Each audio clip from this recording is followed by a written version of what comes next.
Gerardo, pero vamos, explícanos por favor de qué se trata el Evangelio de hoy. Claro, Carlos, mira, con mucho gusto. Desde que empezó Adviento, a principios de diciembre del año pasado, iniciamos el ciclo B de las celebraciones dominicales de la Iglesia y los domingos, en este ciclo B, se lee principalmente el Evangelio de Marcos. Sin embargo, y como estamos recién iniciando el tiempo ordinario, en estos días de semana últimos hemos venido también leyendo a Marcos. Así es que inevitablemente algunas lecturas se repiten, pero la repetición es de gran ayuda para profundizar en los misterios de nuestra fe. Bueno, pues en referencia al Evangelio que hoy hemos escuchado, el tema que la Iglesia nos invita a meditar es doble. Primero, nos invita a reflexionar en el anuncio de Jesús, en su mensaje, y después a meditar en la invitación que hace a sus amigos para que lo ayudemos a que su Padre reine. Así es que, Carlos, te invito a conversar acerca de este hermosísimo Evangelio. Correcto, Gerardo. Entonces empecemos nuestro diálogo. ¿Y por qué primero no nos ubicas en el contexto? ¿Te parece? Claro, Carlos, mira. Marcos empieza su relato diciéndonos que cuando arrestaron a Juan, Jesús se marchó a Galilea a proclamar el Evangelio de Dios. Él estaba en Judea, había ido para ser bautizado. Pero una vez que arrestan a Juan, decide volver a Galilea. Recordemos que los deseos del Bautista fueron preparar al mundo para la llegada del Mesías, y para ello exigía a todos sus oyentes a convertirse y empezar a mirar la vida de otra manera, es decir, a mirarla desde los ojos de Dios y desde la perspectiva de los más necesitados, que es desde donde Dios ve la vida. Pero no olvidemos que el primer deseo de Dios es que todos vivamos y seamos felices. Él quiere nuestra felicidad porque nos ama, y para ello es necesario que nos convirtamos, que cambiemos de vida, que nos volvamos a Él.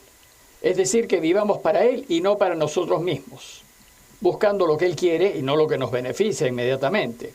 Pues a la larga, lo que más nos beneficia es lo que Dios quiere. Sabemos también que Jesús no solo conoció al Bautista, sino también lo escuchó y estuvo al corriente de su mensaje. Además se hizo bautizar por él, indicándonos así que no solo aprobaba lo que anunciaba Juan, sino también evidenciaba su deseo de poner en práctica su mensaje. Y lo más probable es que Jesús haya participado de los círculos que Juan tenía y que esperaban el pronto reinado del Padre. Gerardo, pero ¿y por qué el Evangelio de hoy comienza con el arresto de Juan? Bueno, Carlos, porque el arresto de Juan es lo que decide el futuro de Jesús. Sabemos que las autoridades judías arrestaron a Juan y sabemos que su arresto fue un golpe muy duro para el Señor, pues parece que lo apreciaba mucho. Entonces, cuando lo mataron y le avisaron que había muerto, dicen los textos que Jesús, conmovido, se retiró al monte solo a orar. Y todo indica que el arresto y muerte de Juan fueron los eventos que empujaron a Jesús a tomar la posta que dejaba el Bautista y continuar con el anuncio del reinado de Dios. Lo que sucedió es que con su arresto y muerte, el anuncio de Juan quedó trunco. Y entonces todo indica que Jesús se animó a tomar la batuta dejada por el Bautista y continuar con el anuncio. Por eso el pasaje de hoy empieza diciéndonos que cuando arrestaron a Juan, Jesús se marchó a Galilea a proclamar el Evangelio de Dios. Como saben, Evangelio significa buena noticia.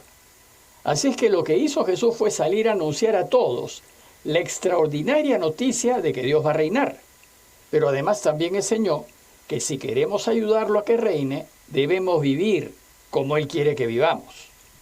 De hecho, en un inicio, el anuncio de Jesús fue muy parecido al de Juan, pues comenzó diciendo: se ha cumplido el plazo, está cerca el reino de Dios, conviértanse y crean en la buena noticia. Sin embargo, más adelante los evangelios nos enseñarán que el anuncio de Jesús se fue distanciando del de Juan y nos presentarán así una buena noticia que supera de lejos a la del Bautista. Entonces, Gerardo, por favor, explícanos, ¿qué es lo que nos anuncia Jesús? Bueno, en forma resumida, lo que Jesús anuncia es lo siguiente. Primero, que está cerca el reino de Dios y por tanto que está cerca la posibilidad de un mundo nuevo, hermoso, renovado. Pero a diferencia del Bautista, Jesús no anuncia un reino de juicio ni de castigo. Él nos anuncia un reino de paz, de misericordia, de justicia, de verdad para todos. Porque el deseo del Padre es que todos vivamos y seamos felices. Por tanto, si queremos que esta vida sea plena y feliz para todos, es urgente que Dios reine, porque Él es verdadera justicia. Y si hay verdadera justicia, habrá verdadera paz. Bueno, pues resulta que el deseo del Padre es también el deseo de Jesús. Jesús también desea un mundo en donde nadie tenga que sufrir, sino que todos tengan lo necesario para ser felices. Pero un mundo así solo será posible si ayudamos a Dios a reinar. Y lo ayudaremos volviéndonos hacia Él, haciendo lo que Él desea. Por eso es necesario convertirnos, reorientarnos hacia Él y vivir haciendo su voluntad. Pero debemos hacerla no por temor, sino por amor. No por obligación, sino a gusto. Por eso Jesús nos invita a volver al Padre haciendo el bien, actuando rectamente, perdonando, ayudando desinteresadamente y sirviendo al más necesitado.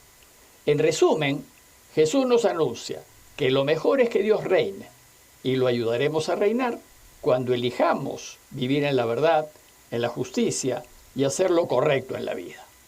Excelente explicación, Gerardo. Te pido por favor unos segundos. Vamos a una pausa y luego retomamos este diálogo en Domingo es Fiesta. Volvemos.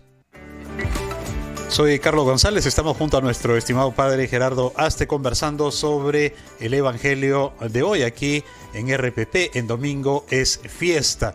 Gerardo, el primer tema era el anuncio, pero ¿cuál es el otro tema que nos propone el Evangelio de hoy? Bueno, el segundo tema que la Iglesia nos propone meditar es la invitación. O sea, primero nos presenta el anuncio y después nos invita a que lo ayudemos a llevarla a cabo. Todo anuncio trae consigo una invitación que nos desafía y nos produce una reacción. ¿Aceptamos o no? Y la reacción exige la invitación de Jesús, digamos, lo que exige la invitación de Jesús es una toma de posición. Exige una decisión de nuestra parte. Por tanto, debemos escuchar el mensaje y preguntarnos, ¿queremos que Dios reine? ¿Nos interesa un mundo nuevo en donde haya justicia y en consecuencia en donde haya paz? ¿Qué reacción nos produce al escuchar a Jesús contarnos su proyecto? Si nos interesa su proyecto, estaríamos dispuestos a cambiar nuestra escala de valores, es decir, a querer lo que Dios quiere. ¿Estaríamos dispuestos a comprometernos a servir, a ayudar, a compadecernos y a perdonar a fin de que reine? Bueno, pues, en respuesta a estas preguntas, el Evangelio de hoy nos habla de dos parejas de hermanos que escucharon el mensaje de Jesús y recibieron su invitación y reaccionaron a favor, a fin de que nosotros, a manera de ejemplo, hagamos lo mismo. Nos dice el texto que un día, mientras Jesús pasaba junto al lago de Galilea, vio a Simón y a su hermano Andrés, que eran pescadores, y estaban echando la red en el lago, y les dijo, vengan conmigo y los haré pescadores de hombres. Gerardo, tenemos una pregunta de uno de nuestros oyentes sobre el Evangelio de hoy. Vamos a escuchar y luego seguimos con tu respuesta. Padre Gerardo, aquí Jesús invitó a Pedro y a Andrés a ser pescadores de hombres. ¿Nos podría explicar qué significa hacerlo? Muchas gracias por tu pregunta. Mira, ser pescadores de hombres significa buscar y atrapar a hombres y mujeres para que alcancen la vida.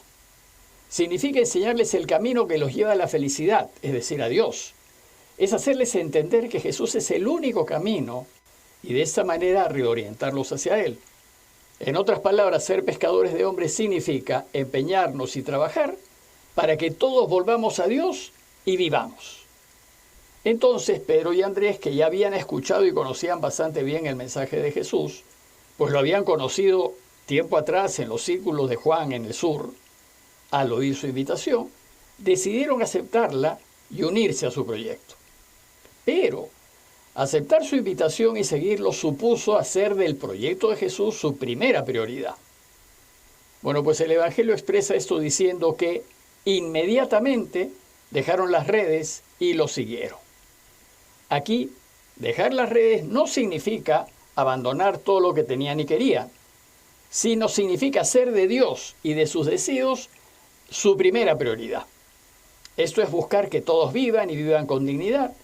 Esto significa que todo lo demás que tuvieron y quisieron, como sus parejas, sus hijos, su familia, sus amigos y bienes, sus casas, redes, barcas, etc., pasó a un segundo lugar, después de Dios. Es decir, quedaron después de la verdad, después de la justicia y después de la vida. En otras palabras, Andrés y Pedro estuvieron dispuestos a posponer todos sus amores y lo que más querían y elegir primero lo que a Dios agrada, que es la verdad, la justicia y la vida. Pero, ¿y qué pasó con Santiago y con Juan, los otros dos hermanos?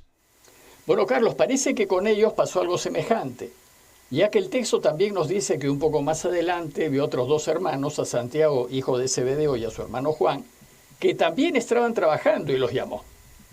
Bueno, pues estos otros dos hermanos también conocían a Jesús.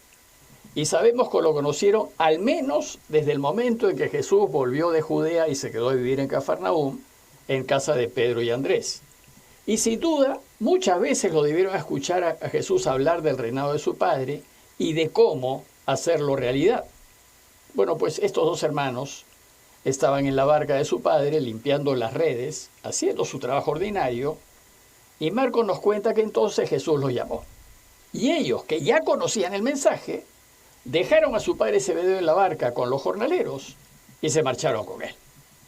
Aquí es de notar que Marcos subraya que Zebedeo y sus hijos tenían una posición económica acomodada. A veces la gente piensa que los discípulos eran miserables de pobres, ¿no? Bueno, pues no, acá hay un ejemplo clarísimo.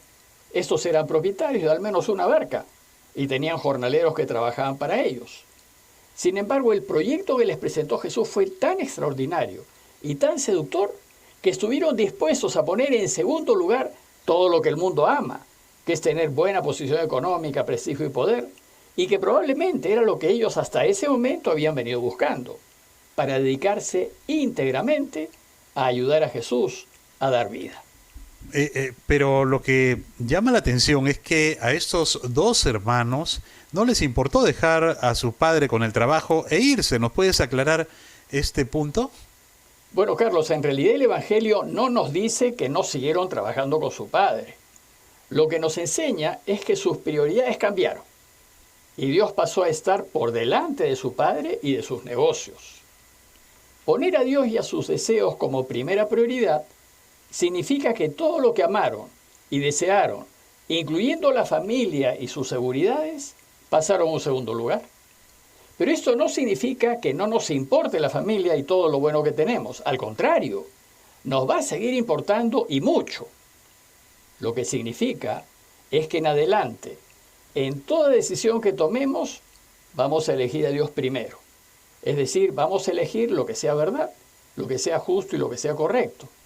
Y lo vamos a elegir antes que a nuestras familias, nuestros bienes y seguridades y lo que más queremos. Entonces, si hay un conflicto entre la verdad y las personas que yo quiero, tengo que elegir la verdad, porque Dios es verdad.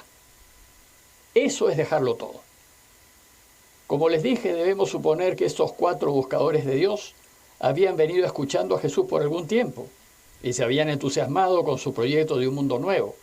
Por tanto, no es extraño imaginar que cuando Jesús los invitó a unirse a su proyecto, ellos aceptaron inmediatamente. Y Marcos subraya que se entusiasmaron con el proyecto de Jesús a tal punto que lo convirtieron en el primer interés de sus vidas. Es decir, lo pusieron por encima de todos los amores, negocios, familiares y actividades que en ese momento tenía. Gerardo, ¿y de qué manera las enseñanzas del Evangelio de hoy pueden afectar nuestras vidas? Mira, Carlos, lo que hace el Evangelio de hoy es invitarnos a pensar. Primero, a mirar cómo está el mundo en el que vivimos y a ver que desgraciadamente está de cabeza, destruyéndose, sumergido en esa corrupción, esa injusticia y esa violencia, en esas guerras que reinan por todas partes. Segundo, nos invita a considerar que Dios no quiere que vivamos así. Lo que Él desea es un mundo mejor para todos. Él quiere para todos paz, justicia verdadera, fraternidad, bienestar y tranquilidad. Él no quiere rupturas, ni sufrimientos, ni angustias, ni dolores, ni muertes. Bueno, pues Jesús nos anuncia que es posible un mundo como lo desea el Padre. Pero eso supone buscar por todos los medios que Dios reine. Tercero, considerar qué debemos hacer. ¿Estamos dispuestos a ayudarlo y a vivir como Él nos propone? ¿Estamos dispuestos a elegir siempre y primero lo que es verdadero, justo, noble y bueno, por Es decir, por ejemplo, no darle la razón al hijo que uno quiere si miente, porque miente. Hay que darle la razón a la verdad. ¿Estamos dispuestos a ayudar, a servir, a perdonar y a dar y a compartir?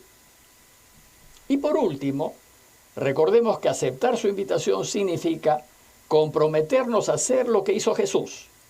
Y ello exige poner a Dios primero y por encima de todo, hasta sobre los que más queremos. Por tanto, antes de aceptar la invitación del Señor, necesitamos conocerlo y necesitamos enamorarnos de su proyecto al punto de convertirlo en la pasión de nuestras vidas. Y esto exige conocer y reflexionar en su camino y aprender cómo tenemos que vivir para ayudar que Dios reine. Pidámosle pues a Dios la gracia para enamorarnos de Él, para que podamos responder como respondieron los primeros discípulos.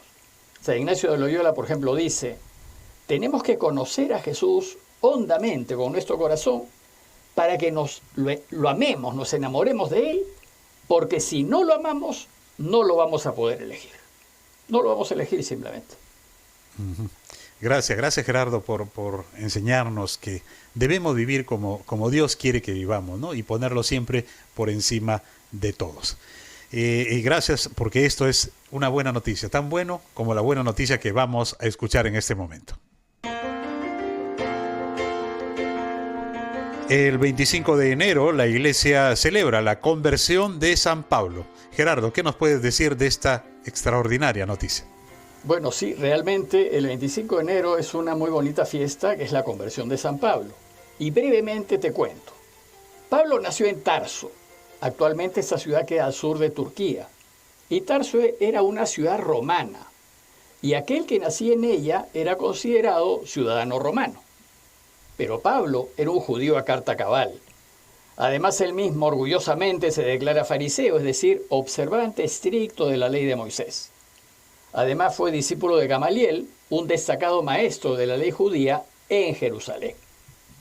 Bueno, pues resulta que en sus inicios, el cristianismo fue visto por los judíos como un grupo judío, pero que actuaba al margen de la ley de Moisés.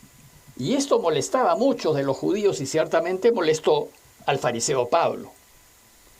Bueno, pues resulta que en torno al año 37 después de Cristo, Jesús muere en el año 30, las autoridades religiosas judías mataron a pedradas a Esteban, el primer diácono de la iglesia, y con ello se originó una persecución de los judíos contra todos los cristianos. Pablo fue testigo de la muerte de Esteban y participó en las primeras persecuciones contra la iglesia. Además, fue autorizado por el sumo sacerdote a perseguir a los cristianos en Damasco. Y Pablo mismo cuenta, en Hechos 9, que yendo de camino, cuando estaba cerca de Damasco, de repente lo rodeó una luz venida del cielo, cayó en tierra y oyó una voz que le decía: Saulo, Saulo, ¿por qué me persigues? Y él respondió: ¿quién eres, Señor? Y contestó él: yo soy Jesús, a quien tú persigues. Pablo cuenta que después de esta extraordinaria experiencia espiritual se quedó ciego. Entonces lo llevaron a la ciudad y se pasó 3 días sin comer ni beber. Y estando en esa situación se le apareció un cristiano llamado Ananías que le dijo: Saúl, hermano, me ha enviado a ti el Señor Jesús, el que se te apareció en el camino por donde venías, para que recobres la vista y seas lleno del Espíritu Santo. Y al instante cayeron de sus ojos unas como escamas y recobró la vista. Se levantó y fue bautizado. Luego de ese extraordinario encuentro con Dios, la vida de Pablo cambió radicalmente. Vivió una conversión de 180 grados y pasó de ser perseguidor de la iglesia a ser un perseguido. Pues hoy la iglesia celebra esta conversión de Pablo, ya que gracias a él la buena noticia se abrió al mundo entero, y por eso Pablo, junto con Pedro, son considerados las 2 columnas de la iglesia.